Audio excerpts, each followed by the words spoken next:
সবাইকে welcome. Physical science SLST 2025 আমাদের preparation শুরু হয়ে গেছে। তো আমাদের ক্লাস স্টার্ট হয়ে গেছে। তো আজকে এখনো পর্যন্ত আমরা যেগুলো পড়েছি, সমত্বরণে গতিশীল বস্তুর গতীয় সমীকরণ, সেগুলো পড়েছিলাম। কি পড়েছিলাম? V equals to U plus AT, V square equals to U square plus 2as, S equals to UT plus half এটি স্কোয়ার, আর S at N U equal to U plus half A into 2n-1। বস্তুটি যদি এ সমতরণে গতিশীল থাকার পরিবর্তে যদি সমমন্দনে এ গতিশীল মানে এ সমমন্দনে গতিশীল হয়, তাহলে কি হবে? যেগুলো সমীকরণে প্লাস ছিল সেগুলো মাইনাস হয়ে যাবে। এইটুকুই আমরা পর্যন্ত পড়েছিলাম। এরপর আমরা পড়বো হচ্ছে ভূপৃষ্ঠ থেকে উল্লম্ব পথে বস্তুর গতি কি রকমের হবে। যদি কোনো একটা বস্তু উপর থেকে পড়ছে বা নিচে নিচের থেকে উপরে উঠছে, তাহলে তার বস্তুর গতির কি পরিবর্তন হয় সেগুলো আজকে আমরা পড়বো। আমি ধরে নিলাম এখানে একটা বস্তু রয়েছে, ঠিক আছে? ধরে নিচ্ছে হচ্ছে এখানে একটা বস্তু রয়েছে। আচ্ছা, এবার এই বস্তুটার আমি এটা ধরে নিলাম হচ্ছে লেভেল, এখানে ধরে নিলাম হচ্ছে এটা হচ্ছে টপ, ঠিক আছে? এটা ধরে নিলাম সব থেকে টপটা।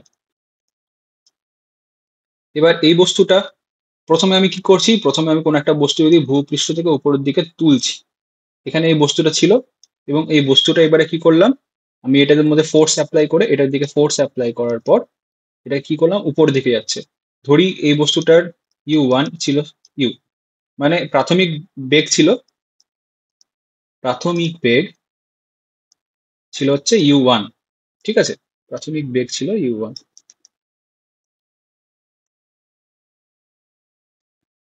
এবার এই বস্তুটাতে ফোর্স অ্যাপ্লাই করার জন্য এই বস্তুটা কত ধরলাম, এটা t1 সময় নিয়ে এই যে দূরত্ব, সেই দূরত্বটা অতিক্রম করেছে। ধরে নিলাম এর দূরত্ব সমান। এর দূরত্ব কত? এর দূরত্ব হচ্ছে h, দূরত্ব হচ্ছে h। আর তারপর ধরলাম এটা t2 গতিবেগ নিয়ে, সরি t2 সময় নিয়ে এদিকে নিচে নেমেছে। t2 সময় নিয়ে এই বস্তুটা আবার এখানে ফিরে এসেছে, এটা আমি ধরলাম, ঠিক আছে? তাহলে এটা যে দূরত্ব সেটা হচ্ছে h, এটা হচ্ছে t1 সময়, এটা হচ্ছে t2 সময়। এবার u1 ইজিক্যালস টু ইউ ধরলাম এবং v2 এখানে উপরে যখন গেল তখন তার গতিবেগ কত ছিল, ধরলাম v1 ইজিক্যালস টু 0। তারপর ধরলাম u2, এখানে যেটা অন্তিম গতিবেগ ছিল সেটা ধরলাম 0, কারণ এটা টপ টপ লেভেলে কি হয়, কোনো একটা বস্তু স্থির হয়ে যায়। যদি বস্তুটা স্থির হয় তাহলে এই তার গতিবেগ কত হবে? আমি যেহেতু এখান থেকে উঠছে সেহেতু প্রাথমিক বেগ হচ্ছে এটা, এটা হচ্ছে অন্তিম বেগ। আর এই ক্ষেত্রে কি হচ্ছে, প্রাথমিক বেগ হচ্ছে এটা, এটা হচ্ছে অন্তিম বেগ। এই ক্ষেত্রে প্রাথমিক বেগ হচ্ছে এটা আর এটা হচ্ছে অন্তিম বেগ, অন্তিম বেগ এই ক্ষেত্রে। আর এই ক্ষেত্রে অন্তিম বেগ হচ্ছে আহ এটা, ঠিক আছে? তাহলে আমরা ফর্মুলাগুলো এবারে ফর্মুলাইজ করি কি রকম ভাবে। ধরি হচ্ছে আরোহণকালে, আরোহণকালে কি হবে, আরোহণকালে আরোহণকালে এটা কিভাবে করছে, যখন উঠছে তখন আমি জানি কি v1 ইজিক্যালস টু কি হবে, v1 ইজিক্যালস to u1 minus at. Minus at কেন? এটা মন্দন, এটা যখন উঠবে তখন আস্তে আস্তে আস্তে আস্তে এখানে স্লো ডাউন হবে, তারপর এখানে গিয়ে থেমে যাবে, তারপর কি হবে, আবার আস্তে আস্তে আস্তে আস্তে আস্তে জোরে স্পিড নিয়ে এখানে এখানে পড়বে। তাহলে এখানে মন্দন হচ্ছে, তাহলে ইউ আমরা কি পড়েছিলাম, U equals to U, V equals to U plus AT. তাহলে এক্ষেত্রে কি হবে, এক্ষেত্রে হবে v1 ইজিক্যালস to u1 minus A into T. এখানে এ কত, এখানে এ হচ্ছে জি, গ্র্যাভিটেশনাল ফোর্স। যেটা গ্র্যাভিটেশনাল ফোর্স সেটা হচ্ছে এখানে জি, জি ফোর্স, ঠিক আছে? Gravitational force.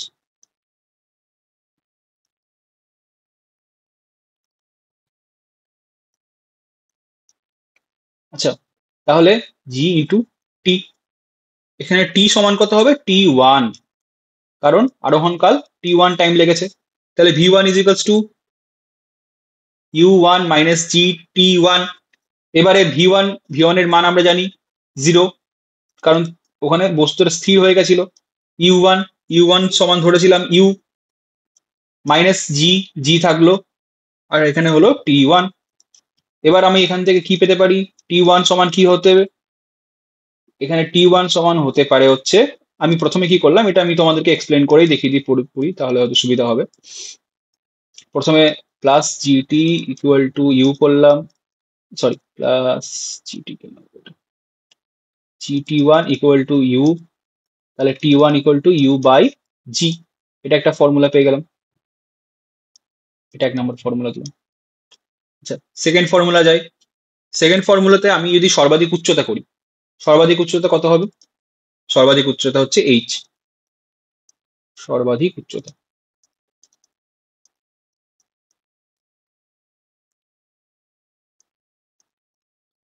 সর্বাধিক উচ্চতা এইচ, তাহলে এর হিসাব যদি আমি করি, আমরা একটা ফর্মুলা পড়েছিলাম, কি ফর্মুলা পড়েছিলাম, V square is equals to U square plus minus two A S, তাহলে এখানে ভি, এখানে ভি সমান কি হবে, সর্বাধিক উচ্চতায় V one square equal to U square মানে হচ্ছে ইউ ওয়ান স্কোয়ার মানে হচ্ছে ইউ স্কোয়ার,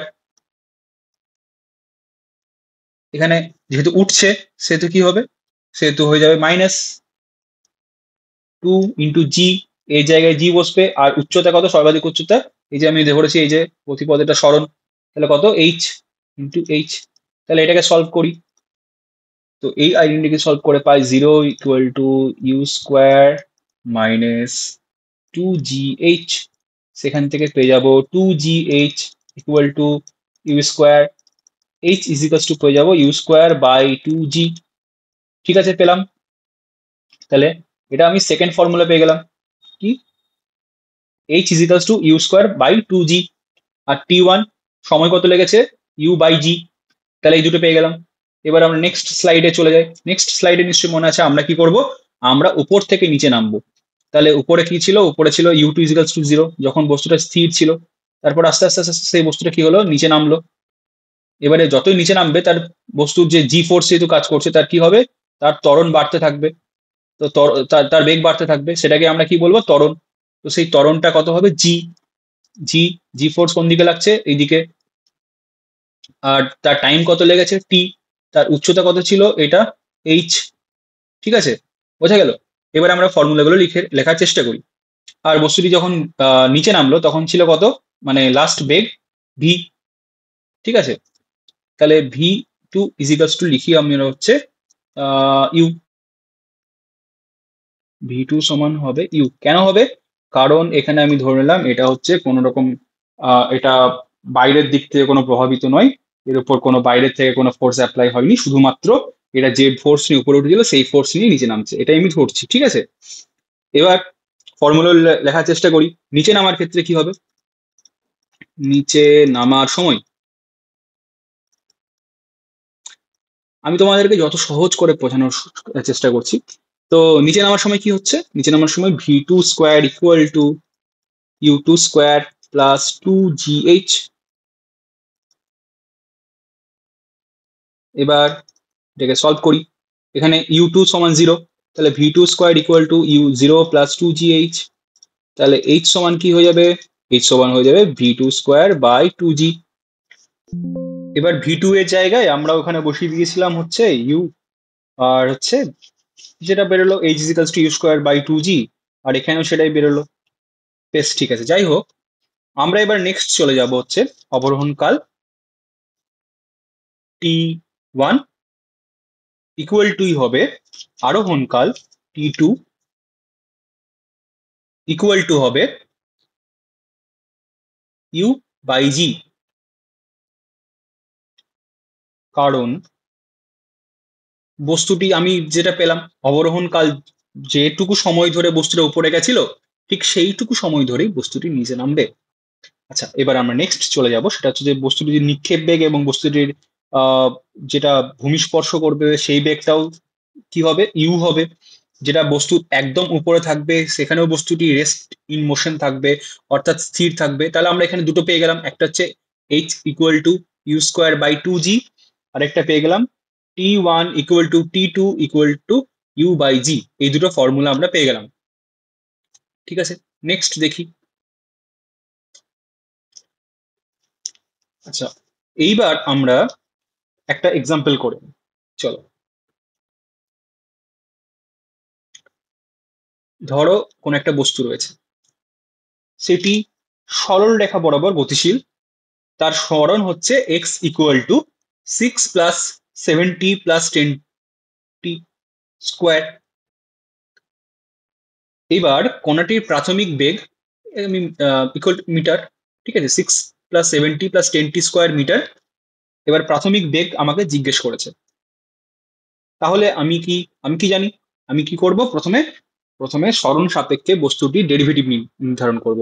আমি যদি বস্তুটির সরণের ডেরিভেটিভ করি তাহলে কি পাবো, ভি ইকুয়াল টু, আমরা কি জানি, V equal to U plus at, এই ফর্মুলা দিয়ে আমরা ইউ বের করব। এবার আমরা ডেরিভেটিভ করব, কিসের ডেরিভেটিভ করব, এক্স এর, মানে সরণের। তাহলে সরণের যদি আমি ফার্স্ট ডেরিভেটিভ করি তাহলে কি হবে, তাহলে ডিএক্স ডিটি হয়ে যাবে 6 + 6 = 0 হয়ে যাবে। তাহলে 7 70 হয়ে যাবে হচ্ছে 7, 10t² হয়ে যাবে হচ্ছে 20t। কারণ আমরা ওই যে আজকে সকালে তোমাদেরকে ডেরিভেটিভের ফর্মুলাগুলো পাঠিয়ে দিয়েছি, ওগুলো ভালো করে করো, তাহলে তোমরা বুঝতে পারবে কেন এটা হবে। ঠিক আছে, আমরা নেক্সট চলে যাচ্ছি এবারে। তাহলে আমি প্রথমেই আমরা যেটা করব সেটা হচ্ছে কি, V equal to U plus at, এই ফর্মুলাটা আমরা জেনেছিলাম, এটা হচ্ছে সমতরণে গতিশীল বস্তুর প্রথম ফর্মুলাটা। তারপর আমরা কি করব, তারপর আমরা করব হচ্ছে ডেরিভেটিভ টাইমের সাপেক্ষে কিসে, সরণের। তাহলে যদি আমি সরণের ডেরিভেটিভ করি তাহলে কি পাবো, গতিবেগ পাবো। ভি ইকুয়াল টু তাহলে কত হয়ে যাবে, 7t থেকে টিটা চলে যাবে 7, আর 20t 10t²। আচ্ছা, সকালবেলায় তোমাদেরকে আমি ডেরিভেটিভের সমস্ত ফর্মুলাগুলো শেয়ার করে দিয়েছি, সেই হিসাবে তোমরা দেখে নাও যে কি হবে। ঠিক আছে, এবার তাহলে এটাই হলো প্রথম ডেরিভেটিভ। তারপর যদি আমি ভেলোসিটি ডেরিভেটিভ করে তাহলে তাহলে কি পাবো, অ্যাক্সিলারেশন। অ্যাক্সিলারেশন কত হবে, 20t থেকে শুধুমাত্র 20 পর থাকবে। এবার আমি ফর্মুলাটাতে মানগুলো বসিয়ে দিই। ভি ইকুয়াল টু কি ছিল, ভি ইকুয়াল টু হলো 7 + 20t ইকুয়াল টু কত হবে, ইউ, ইউ ইউ থাকবে, ইউ আমাকে বের করতে হবে প্রাথমিক বেগ। আর 20t, কারণ এ এ ছিল হচ্ছে কত, এ ছিল হচ্ছে 20t, আর টি ছিল হচ্ছে যেটা আহ সময়, সেটাই, মানে এ ইকুয়াল টু 20 আর টি। তাহলে বেরিয়ে গেল, আমি কেটে দিলাম, বাস হয়ে গেল তাহলে। এবার আমরা সেকেন্ড এক্সাম্পলে চলে যাই। সেকেন্ড এক্সাম্পলে প্রথমেই যেটা আমরা লিখবো, একটা অঙ্ক করে নিই, আরেকটা প্র্যাকটিস। সেটা হচ্ছে, যদি ধরো একটা কোন একটা বস্তু পড়ছে, আমি প্রথমে এটা লেখচিত্র এঁকে নিতে হবে। এবার ধরো কোন একটা বস্তু নিচের দিকে পড়ছে অবাধে, কোন রকম কেউ কোনো ফোর্স অ্যাপ্লাই করছে না, সেটা তাহলে কি ফোর্সে পড়ছে, গ্র্যাভিটেশনাল ফোর্সে পড়বে। এবং গ্র্যাভিটেশনাল ফোর্সে জি কত, জি ইকুয়াল টু 9.8 মিটার স্কোয়ার। তাহলে এই অ্যাক্সেলারেশনে যদি সে পৃথিবীর দিকে পড়ছে, তাহলে আমি যদি লেখচিত্র ভি ভার্সেস লেখচিত্র আঁকি তাহলে কি রকম আঁকবো, এরকম আঁকবো। তার গতিবেগ তার সময়ের সাপেক্ষে সাপেক্ষে বাড়তেই থাকবে। ঠিক আছে, আমি এবার তোমাদেরকে আরেকটাও বলে দিই, যেরকম যেরকম একটা এসেছিল আমাদের 16তে, ভরবেগের সংরক্ষণ সূত্র একটি তড়িৎ নির্দেশতন্ত্রে প্রযোজ্য হয়, কারণ কারণ এটা আমাদের 2016তে এসএসসিতে ছিল। কি, ভরবেগের সংরক্ষণ সূত্রটি একটি তড়িৎ নির্দেশ তন্ত্রে বা মানে ইনার্শিয়াল ইনার্শিয়াল ফ্রেমে, রেফারেন্স ফ্রেমে প্রযোজ্য হয়, কারণ কারণ এটা হচ্ছে একটি ছদ্মবল ক্রিয়াশীল হয়।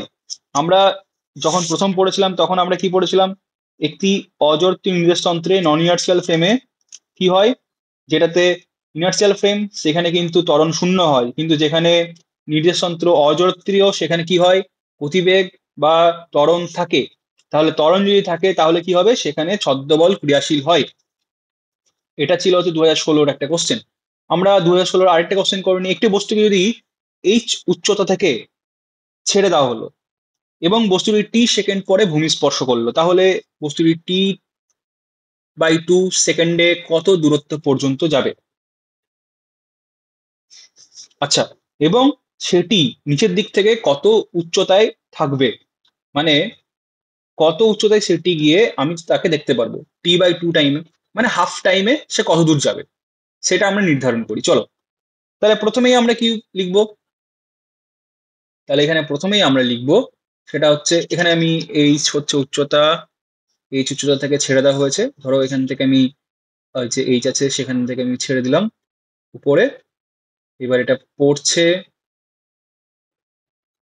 তাহলে আমি প্রথমে কি লিখবো, এখানে তোমরা জানো যে এ ইকুয়াল টু জি, কেন? কারণ এটা ভূপৃষ্ঠের দিকে পড়ছে। তো এখানে অ্যাক্সেলারেশন ইকুয়াল টু গ্র্যাভিটি, মানে গ্র্যাভিটেশনাল অ্যাক্সেলারেশন হবে 10 মিটার/সেকেন্ড স্কোয়ার। এবার t2 সময়ে কত দূরত্ব সে গেছে এটা আমাকে নির্ণয় করতে হবে। একদম সে ভূপৃষ্ঠে পড়েছে, তাহলে ভূপতিত হওয়ার আগে t2 সময়ে সে কত দূরত্ব গেছে এটা আমাকে নির্ণয় করতে হবে, এবং সেটা মাটি থেকে কত উপরে ছিল এটা আমি নির্ণয় করব। তো কি করে করব? গ্র্যাভিটেশনাল ফোর্স নিচে দিকে কাজ করছে।